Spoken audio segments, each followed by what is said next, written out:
देखिए जी, कल एक बड़ा दर्दनाक सानिया हुआ जिसमें दो नौजवान बच्चों की जो है वो एक्सीडेंट में डेथ हो गई। दहेज का ये वाक़ा है। दो नौजवान जो है वो मोटरसाइकिल पे जा रहे थे और किसी गाड़ी से वो हिट किया और उन दोनों की डेथ हो गई। एक की डेथ जो है वो ऑन स्पॉट ही डेथ हो गई और दूसरा जाके जीएमसी धोरी में डेथ हो गई। तो बड़ा दिलदोज़ वाक़या है ये, बड़ा दुःख होता है ऐसी न्यूज़ें सुन के। तो इसमें सबसे बड़ी बात जो ये है कि इसमें अकाउंटेबिलिटी फ़िक्स होनी चाहिए कि ये हादसे पुंछ में आए दिन हम देखते हैं कि बहुत ज़्यादा हादसे जो है वो हो रहे हैं, लेकिन हादसों पे कंट्रोल नहीं हो रही है। लोग हेलमेट नहीं पहनते। मैं अक्सर पुंछ जाता हूँ, मार्केट में देखता हूँ तो मैंने ऐसी गाड़ियाँ देखी जिनकी नंबर प्लेटें भी नहीं है, हेलमेट कोई लगाता ही नहीं है, सीट बेल्ट का यहाँ पुंछ में रवाज ही नहीं है। तो ये हमारी जो ट्रैफिक पुलिस है, ये जो हमारे आरटीओ डिपार्टमेंट है, तो ये लोगों की जो है अकाउंटेबिलिटी, इनकी रिस्पॉन्सिबिलिटी है इसको मेंटेन करना। तो ये लोगों का अपना, इसका मतलब है कि ये लोग अपना काम जो है वो सही ईमानदारी और ध्यानदारी से नहीं करते हैं। जैसे जम्मू में आप देखें कि आजकल जम्मू में टू व्हीलर पे दोनों सवारियों को हेलमेट लगाना मैंडेटरी है, लेकिन पुंछ में मैंने देखा कि किसी बाइक वाला, किसी गाड़ी रियर आफ्टर रियरेस्ट केस में आपको कोई हेलमेट वाला मिलेगा। ट्रैफिक वाले भी वहाँ चौक पे खड़े रहेंगे, लेकिन लोगों में डर ही नहीं है लॉ एंड ऑर्डर का कि किसी का। तो जो लॉ इन्फोर्समेंट एजेंसी हैं उनकी एक रिस्पॉन्सिबिलिटी है, उनको अकाउंटेबल है वो इस चीज़ के कि वो जो है इसमें वो कंट्रोल करें।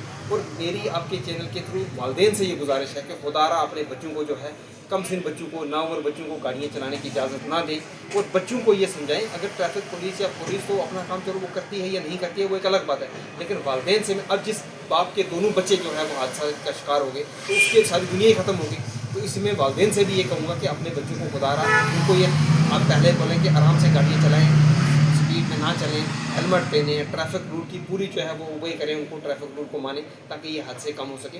और आप दिन देखते हैं कि ये बच्चे भी जो है इतने तेज़, रफ, स्टंट वगैरह सारा कल्चर कोच में आपको मिलेगा, और लेकिन पुलिस की कोई कंट्रोल नहीं है, कोई लोगों को पुलिस का डर नहीं है, किसी चीज़ का कोई डर नहीं है कि पुलिस वाले जो है वो हमें चालान करेंगे, गाड़ियाँ सीज करेंगे। गाड़ियाँ मॉडिफाई कराई हुई हैं, बुलेट लोगों ने ऐसे ऐसे वो उसमें साइलेंसर वो ऐसे लगे हुए हैं कि कहीं से अगर बुलेट गुजरेगा तो 1 किलोमीटर तक कोई आदमी अगर रात को सोया होगा तो वो जाग जाएगा। ये है हमारी पुंछ की और एडमिनिस्ट्रेशन की भी कि कोई हादसा होने के बाद जो है हमारी ट्रैफिक पुलिस, हमारा जो है वो मोटर व्हीकल डिपार्टमेंट, हमारे ARTO साहब वो एक्शन में आते हैं। लेकिन खुद अगर ये पहले रूटीन में ऐसी चीज़ें करें, रूटीन में नाका स्टैब्लिश करें, रूटीन में ये चीज़ें चेक करें तो ये चीज़ें कंट्रोल हो सकती हैं। ये चीज़ें बच्चों को जो है ये जो हेलमेट नहीं लगाते, ट्रैफिक वायलेशन करते, अगर रेगुलर बेसिस पे जो है नाके लगे, इनकी चेकिंग हो तो फिर इन चीज़ों पे कंट्रोल हो सकती है। लेकिन जब हादसा हो जाए उसके बाद जाके एक्शन में जो है इनका वो जो ड्राइव वगैरह चलती है तो उसका क्या फ़ायदा। जो बच्चों की तो जान जानी थी वो तो चली गई ना, अब उससे ज़्यादा वो क्या कर सकते हैं। देखिए जी, no one is above the law. कानून सबके लिए बराबर। कानून में कहीं नहीं लिखा हुआ है कि कोई वकील है, कोई जज है, कोई मीडिया में है, कोई एम्प्लॉई है, कोई पुलिस ऑफिशियल है, कहीं भी नहीं है। कानून, लॉ, ऑर्डर सबके लिए बराबर है। जो आदमी हिंदुस्तान का शहरी है, जो हिंदुस्तान के आइन के मुताबिक हर आदमी पे वो कानून बाइंडिंग है, चाहे वो वकील हो, चाहे वो जज हो, चाहे वो किसी भी पोस्ट पे हो। जो कानून की वायलेशन करेगा उसके लिए प्रोविजन है।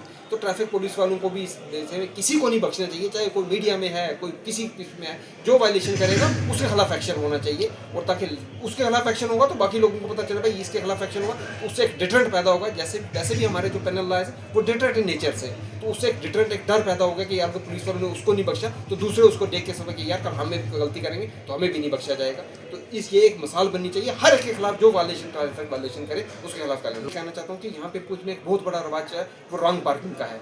विकल्प जो है वो लिफ्ट करने वाली गाड़ियाँ अवेलेबल हैं, लेकिन आज तक मैंने देखा नहीं, एक गाड़ी रॉन्ग पार्किंग हो जाती है और पूरा जाम वहाँ पे लग जाता है। इस पर भी ट्रैफिक पुलिस को, डिस्ट्रिक्ट एडमिनिस्ट्रेशन को और RTO साहब को इस पर ध्यान देना चाहिए कि जो गाड़ियाँ जो है ऐसे पार करके लोग चले जाते हैं, लिफ्ट वाली मशीन है, लिफ्ट करके उनको उठा ले जाओ, उस पर हैवी फाइन इम्पोज करो ताकि आइंदा वो गलती जो है। बिल्कुल जो कमर्शियल गाड़ियाँ हैं उनमें बाकायदा एक परमिट इशू होता है।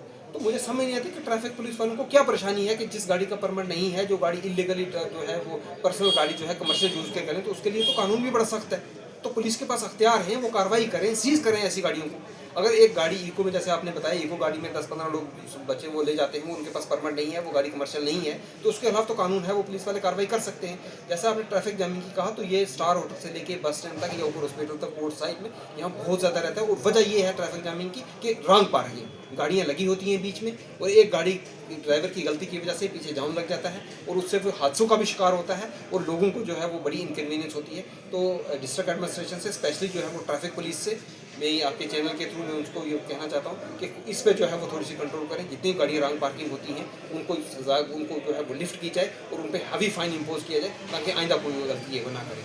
और बच्चों के जो पेरेंट्स हैं या जो लोग हैं गाड़ियाँ चलाने वाले, देखो ज़िंदगी अल्लाह ताला की एक बहुत बड़ी नियामत है, तो इसको ऐसे ज़ाया मत करो। जाने वाला तो चला जाता है, लेकिन पीछे पूरा ख़ानदान उसका जो है वो तबाह बर्बाद हो जाता है।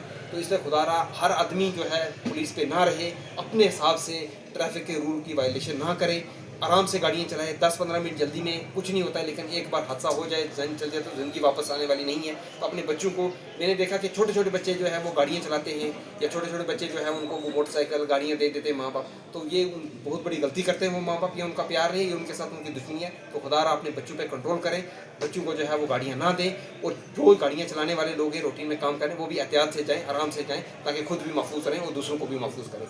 और तीसरी एक और बड़ी बात जो मैं कहना चाहता हूँ कि पिछले दिनों में डिस्ट्रिक्ट गवर्नमेंट कमिश्नर डीसी साहब पूंछ ने जो है एक ऑर्डर जारी किया इलीगल माइनिंग के लिए।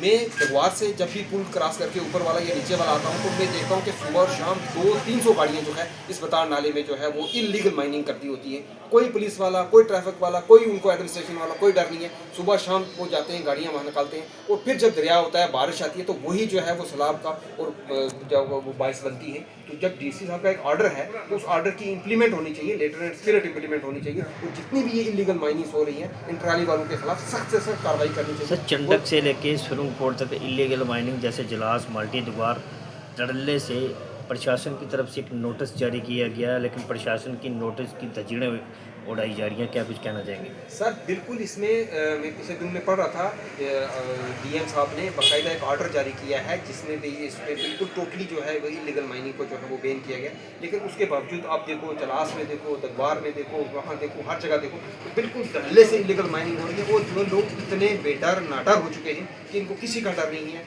ये मैं देखता हूँ कि ये इस बतार नाले में सुबह आते वक्त कम से कम 200-300-400 ट्रालियाँ जो है होती हैं। वैसे भी जो है वो ट्राली जो ट्रैक्टर है वो एग्रीकल्चर पर्पज़ के लिए है, और ये ट्रालियाँ जब बाज़ार में आती हैं तो इतनी न्यूसेंस क्रिएट होती है, इतना ट्रैफिक जामिंग होता है। तो इसके लिए भी जो है डिस्ट्रिक्ट एडमिनिस्ट्रेशन से, खासकर एसएसपी साहब से मैं ये कहना चाहता हूँ कि इनकी जो है ये सिटी में कम से कम इनको आने के इनको बंद किया जाए, बैन किया जाए, ताकि ये जो सिटी में न्यूसेंस क्रिएट करते हैं ये ना हो। और इनके पास एक भी गाड़ी के पास जो है वो ट्राली की परमिशन देता ही कोई नहीं है, होती ही नहीं है, क्योंकि ये सिर्फ एग्रीकल्चर पर्पज़ के लिए है। इसको ये रेत बजी ढोने के लिए ये है ही नहीं है। 90% ट्रैक्टरों की रजिस्ट्रेशन ही नहीं है, इनकी आरसीआई ही नहीं है, चेक ही नहीं कोई करता। इनकी रजिस्ट्रेशन, आरसीआई, इनके नंबर प्लेट वगैरह है ही नहीं है कोई भी, इसी वजह से तो ये बच जाते हैं। तो मेरी एडमिनिस्ट्रेशन से, खासकर एसएसपी साहब से, कि एक स्पेशल नाका लगा के स्पेशल चेक करके इन चीज़ों को कंट्रोल किया जाए। और जो ट्राली जिनके पास कागज़ ही नहीं है, रजिस्ट्रेशन ही है, नंबर ही नहीं है, वो ऐसे जिनके पास फलाना खासा किसी को हिट करके भाग जाए, तो बंदा किसको ढूंढेगा? तो इनको जो है वो सिटी में तो बिल्कुल अलाउ ही नहीं करना चाहिए। ये एग्रीकल्चर पर्पज़ के लिए हैं, और इलीगल माइनिंग जितनी हो रही है वो ये सारी ट्रालियाँ से कर रहे हैं। तो एडमिनिस्ट्रेशन को इस पर भी ध्यान देना चाहिए, और अपने ऑर्डर को जो है वो लेटर एंड स्पिरिट जो है वो इम्प्लीमेंट होना चाहिए।